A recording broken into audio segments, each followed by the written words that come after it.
I trip off because it happens out of nothing. It just goes, you know, everybody just be screaming and acting, and I just trip. I get uncomfortable, and it's like similar to a deer being caught in the headlights. I just freeze, you know, and I don't know what to do. I don't know if I should be what they want me to be, or if I should make them hate me so they can stop. You know, like say something mean so they can just stop. But I'm just like caught in the middle of it because you can't. I mean, no one can do that. Police can't do that. They can't stand in front of all those people and control them with a gun and mace and all that. So me, with just words, it's like a battle to find the right words to say at the right time. I'm curious, when you think about the idea that you do have that kind of control over so many people, in one sense, the whole idea of being a role model comes up in the imagery. And a lot of people who know you, and I talked to them beforehand, suggested that, hey, you know, when you meet him, he's going to be something entirely different than you imagine and what the media is portraying him.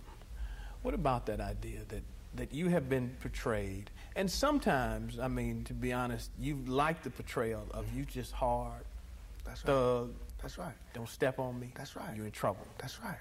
Yet there's another side to you, too. What about that idea that you've got to be able to figure out where you're going? To me, it's like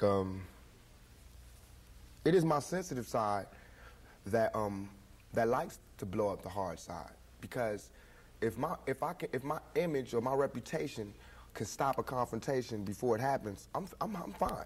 You know what I'm saying? I know how it is day to day. It's a constant man ego check going on in this street, in this world. So part of that is just like, you know, that's my resume. But as far as the media, they look at it as something different. They don't care about my resume. They don't care about me not getting in trouble. It's just another story, you know, and it's a real story. They don't have to pay for it, and they're going to milk it for all it's worth.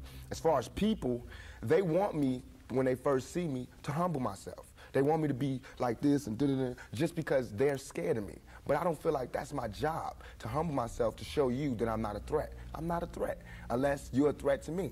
You know what I'm saying? So when people say, when you meet Pac, he's different than he is, because when somebody one-on-one, anybody one-on-one, I believe, honestly, that I can talk. I believe that I have the ability to reason, I have logic, I have compassion, I have understanding. If we talk, there's no problems. You know what I'm saying? But that's not what happens. People use what they heard in the media, and that's how they come at me. And then, you know, we got to clash. One of the things that you read in the media is that you're angry, that you personify your generation, that you just got some angry folks out there, and you're one of them. I'll put it to you. Are you angry? Are you angry with what you see society is about? Yeah.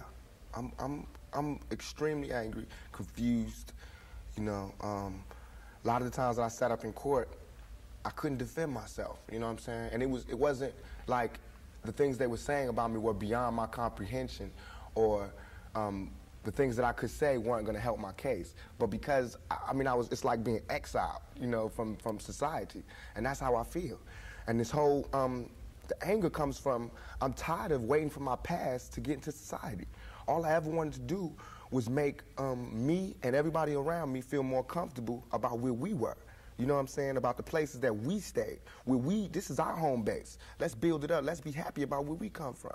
You know what I'm saying? Instead of trying to assimilate and get a pass key to where they at. You know what I'm saying? Not to say that everything needs to be separate, but we got to find pride in ourselves. You know what I'm saying? And once you get the pride, like damn near 2 seconds after the pride comes anger from being held like that for so long, and to be made to go through those changes. You get mad, you know what I'm saying? I believe as soon as any black man receives his first 3 checks, he starts getting mad. Because it's not about the necessity of having to have a job and having to pay and having to do that. You don't care no more about the smiles and the, you know, yes, massa, because you done got paid. You know what I'm saying? And now it's like you want to save money. You want to help other people. And you see how far it is, how far you have to go to help anybody in your neighborhood. It's set up for me, when I get paid, for me to exit the ghetto. You know what I'm saying? The only reason I've had these problems is because I haven't left yet. And these problems don't come from a white man. It comes from just society, the problems that we have. Let me put this to you. A lot of people tell me Tupac is, for the most part, a nice guy. This old thug thing, hype. Good for record sales. Helps him identify with the young people who are out there and angry, who would maybe label him a sellout, like they did Hammer, if he didn't have that hard side. What about that? First of all, nobody could call me a sellout. I'm not going for that. I'm not even in that I'm not looking for approval from the black community because we don't give approval. You know, we don't really do nothing but exist. So it's not like black people could tell me, you a sellout or you true blue. You know what I'm saying? It's not that. I'm not even caught up in that. But I can see that, you know what I'm saying, the one thing we do have in common as black people is we share that poverty. So the thug side is more closer to the poverty than me being rich. You know, how can I come to any community center, you know what I'm saying, sporting a Rolex Presidential, all these diamonds, and be like, look, we, you know what I'm saying, gotta. But now, when I say we, they know what I mean. I'm not saying like I live in this neighborhood and nothing, but I'm a thug, and they thugs. They can relate to it. I don't even have to say that, you know what I'm saying? When I come, I don't have to say I'm real. They already know that, you know what I'm saying, from me being me, from not pushing the thugness, but I know from the business that everybody in this business is always whispering in your ear about what you can't say, what you can't do, what you can't wear in this world and in this world. It's two worlds, a white world and a black world. All I did was stand in the middle, you know what I'm saying, and say I'm living in both worlds. I can go to the streets and survive, and I can go out here and do my business out here.